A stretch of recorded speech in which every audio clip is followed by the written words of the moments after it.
Alright folks, I hope everyone's keeping well. I am just doing a little follow-up video for just for the channel, just after that sort of expedition that we done in the Balkans. So just a quick video really, hopefully, unless I just blab on. Basically, before I sort of start, something I wanted to mention, I do the odd reviews, mix it up quite a bit, as you know. Some little bits and bobs of gear, you know, knives, whatnot, and then some of the sort of survival bushcrafts or outdoor skills, be it as it will.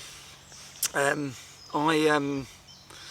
basically I just do it, this is just a little part, just a little hobby really, I suppose, if it's on YouTube, or I just do it just to get a little bit of content out there. Sort of the essence of what I do is to just teach sort of in the flesh, if that makes sense, and just work with different types of groups, people and whatnot at the camp that some of you have sort of seen. Basically today I just wanted to do show everyone the pack I used when we went away. So obviously there's so many, because I suppose like backpacks for me are, it's like the thing that never, or the bit of kit that sort of never is spot on, and I've probably got like loads of packs and I'm constantly tweaking it, and I think I'll tweak stuff forever, I suppose. But that's not a bad thing, just the way it is. So today I was going to show everyone the pack that I use. I've got nothing in it, just a sort of quick bit of coverage, and because it probably took more of a beating, I would say, than most packs. I mean, I had to lower it down cliff edges, you know, went down scree with it and stuff, and because there was like stuff attached to it, you know, it got a little bit of a hammering, to say the least. In hindsight, I probably would have taken a few extra litres of a pack. That being said, it really does depend on, you know, where you're going in a sort of more precise manner. So it's sort of mountains and forest, so it's quite sort of difficult. So like some people might prefer, for like admin sort of purposes, they might want to attach a few pouches to the outside. So obviously you've got your sort of molly type packs, sort of military style, and then you've got your sort of hiking packs, and then some people might have it, you know, everything inside and the pack sort of stays all nice and tidy on the outside. Or obviously it can be tidy with pouches on the outside too, but I find like it depends. There can be like a bit of a balance issue as well if the pack's a bit bigger, with stuff like lashed to the outside, not lashed to the outside, like installed, if you will, if it's a molle pack or whatever. So this pack here is it's a Lundhags, it's the Gneik 54litre, and it's quite a good sort of in between that sort of, you know, hiking, bushcraft, you know, that sort of thing. Really solid pack. I think the cost is quite middle of the road, but it depends. Like, you know, you can shop around and you could probably get it for like 220, something like that, £220, that is, sterling. Maybe other places it'll be like a bit higher. I think that's what I got it for, 220, 230, something like that. And before I left for the Balkans, I had been out with it, but I would have considered it to be a fairly new pack, because I'd bought it, sort of left it to the side, because I was like, right, that's going to be the pack that I'm going to use. But then done a few trial runs with it, you know, so still, like, me being me, I'm a bit more, I say the packs probably take more of beating for me, because there's a lot of movement involved. Like, you know, it's not really walking from a car to a campsite, you know, a few meters or whatever, or even if it was an hour walking. I mean, it's walking. I think we'd planned initially on that expedition, it was gonna be like well over 100k, but it ended up being about 80, something like that. But that was also to do with more ascents and then diversions because of, you know, problems in the passes, or like, you know, obstacles that we couldn't get past, so we just changed direction. But anyway, I will talk to you a little bit about this pack. So it's 54 litres. In the expedition video, it looked quite massive, because but actually 54 litres, it's not that bad on your back. It looked massive because I had sort of like a first aid kit pouch attached to it there. I had like a possibles pouch attached to it as well.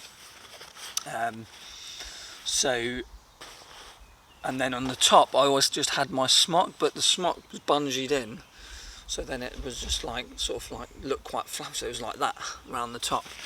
So the pack looked really massive. Weight wise, I think we worked it out. I was probably about 20 kilos all in, but there was food, like, you know, brought like freeze dried food, and I bought, again, probably in hindsight, again, do things a little bit differently. I'd got a lot of military ration packs, you know, the sort of wet food that you just heat up in some water, and then you can actually eat it cold as well. Problem with those is they're quite heavy, so that pushed my weight up a bit. So I had mixed it up with food, so I had like, I think about 16 meals. But the wet meals I've tried to fly through them quite quick, so I probably got down to about 17 kilos quite quick. So I must have been like 2 to 3 kilos with like that first little initial food bag, you know, because there was like little snacks and stuff in there as well. So the pack itself, we'll just go through the outside. So the top here, we'll have a little look. I'll show you the top. So that's the top flap, which you can also take off, and that's just a bungee that I just put in. It's all a bit untidy now because it's taken a bit of a beating. And then all round, well, not all round the pack, but a lot of areas has their own type of molly system, if you will.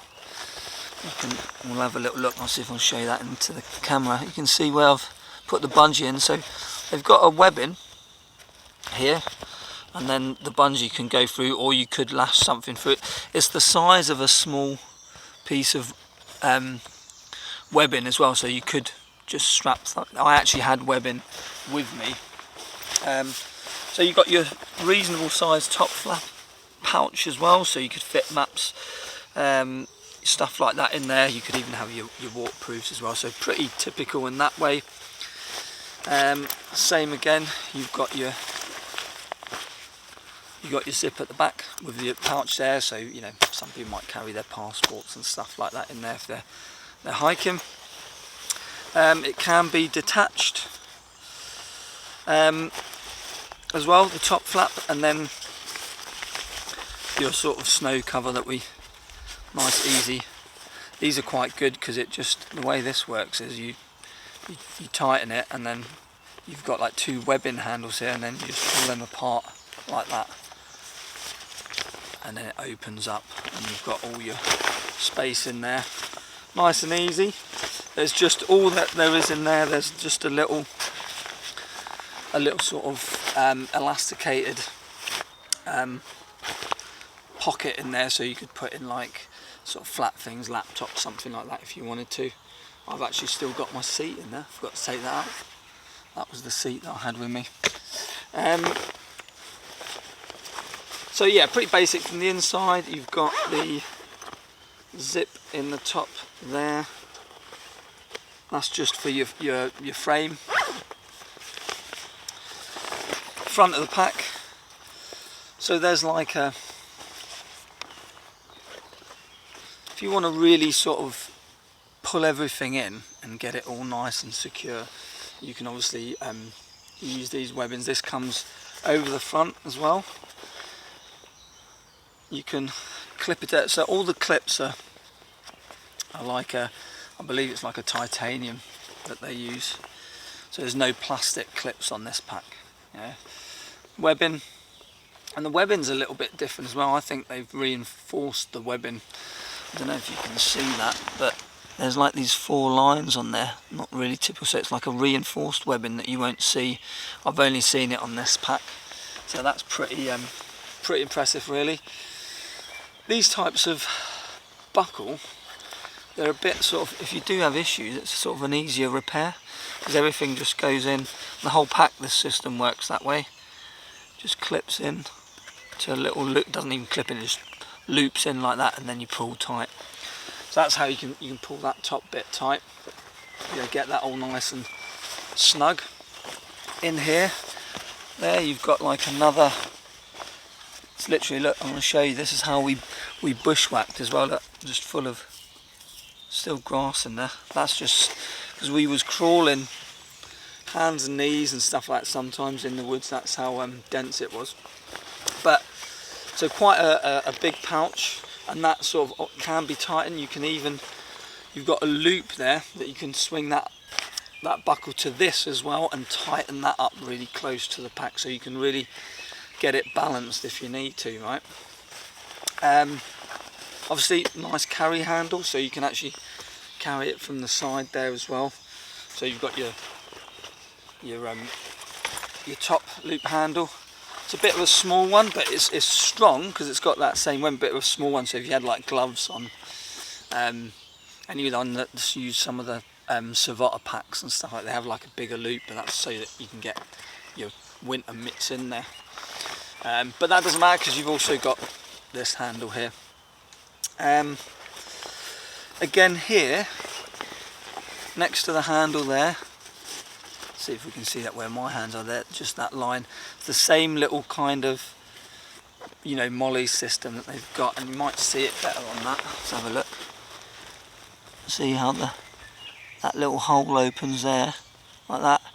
So that's just enough space for a sort of small a webbing strap like that size to go in, and then you can, but again you could probably put like a bungee or something in there too. Side pockets, got these on each side. They're just like the sort of elasticated ones, you know, they're not like, so everything is all ripstop, your little typical ripstop sides, but these are elasticated, so you know, bit more fragile, but like I say, they still look, there's nothing wrong with them at all. It's all just a bit dirty from all the scuffs and slides and falling over and whatnot. But that was the only thing, and this is where I had my pouches attached as well. Obviously you can strap that tighter to pull your pack in, but I had certain pouches attached to that, which is, you know, that's dead on, but if it was like a molly system it would be better, so that the pouch did have a bit of movement there, nothing too bad. But like I said, I would have just probably got, say, a 70 litre the next time and then had the pouches in the bag, just because of balance and stuff like that. That's dead on apart from that. Let's have a little look at this side. Quite a nice frame. You've got like a, see it from the side there, you can kind of see that the frame there a little bit, and you've got this mesh here, so it sort of keeps your back nice and free, so you do get a bit of air in there. I find it, you know, to me it's not really a massive, like, I just kind of sweat anyway around the back, so it's not something I'd be really critical of anyway in a pack. So but it is really good, it's very comfortable as well. Really good padding on the old waist belt. On the waist belt as well, you got your sort of your pockets. Yeah, if you look both sides of pockets, this is how much I I don't know if you can see that. There's holes in them already where I've scuffed quite harshly. Holes there. I've actually got a hole. There was a hole poked in one of the sides somehow. I can't remember how that happened, but yeah. So, but again, the ripstop works because obviously the little ripstop material will stop that spreading. I'll just put a little repair on that, and jobs are good. A few little features of this pack as well. You can undo that, and you can see there's like a little D-ring in there.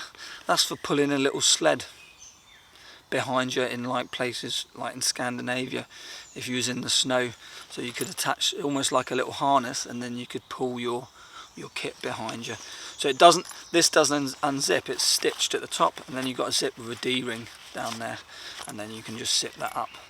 The only thing I did find though, these zips tend to sort of come loose quite a bit when you're hiking, so they'll just slowly, this is YKK zips, but you know, they'll sort of come free, like, but it doesn't really affect, if you know what I mean. Like it's because that's only to, you know, to sort of free up the D-ring if you do need to use it, so it doesn't really, you know, do anything to the integrity of the pocket, if that makes sense. Straps, you've got your top adjustments here as you go to pull her in at the top. Then over here, so I would have had like a bottle holder, and then that clips to there so it doesn't really push down further, so the bottle holder sits in there. Again, if you had like a Nalgene's bottle, you can just whack that in the side. Sternum strap, again, same sort of way, same system, just loops in with the titanium buckle there again, pull tighten the webbing. Yeah, so, and then same again, it's again all titanium buckles. So that's pretty much it from that pack. I'm happy enough with it. It'll probably be sort of used in the winter time here now locally, just, you know, if I'm carrying a bigger sleeping bag, if I need to. But that was the pack I took with me. Again, it was great. I would probably change to a 70 litre. It's just really more for the food and maybe to get a balance, a better balance in. But apart from that, served me well. So that's the Gneik. Oh, sorry, and I forgot. You can access the pack, so a lot of people like this sort of feature as well. If it's all closed up, yeah, you've got like a little side zip there, and you can just get in if you've got anything right at the bottom of the pack as well. So it has that too, and it has little loops at the bottom that come out like that for, you know, walking sticks, ice axe, whatever. So very versatile pack, very well thought out pack as well.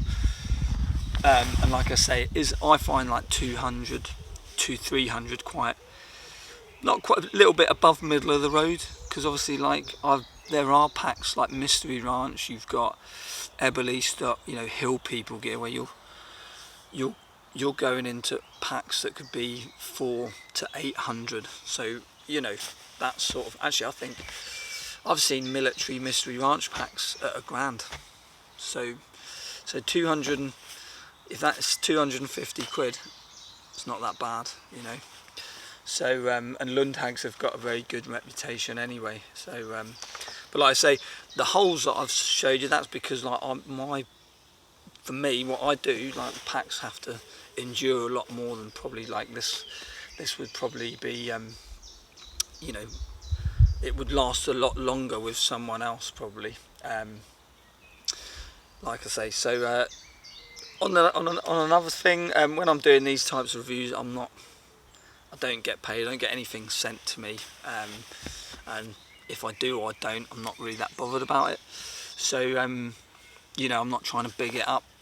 You've seen the packs, pretty simple that way. So hope you enjoyed the little video. Probably a bit too long again, sorry about that guys, but yeah, hopefully see you in the next one. I'm going to do another video for a guy called Andrew Escocia, who was trying to get hold of the Tereva Scrama knife, so hopefully I can get that video done for him, because I sort of found an alternative that I like.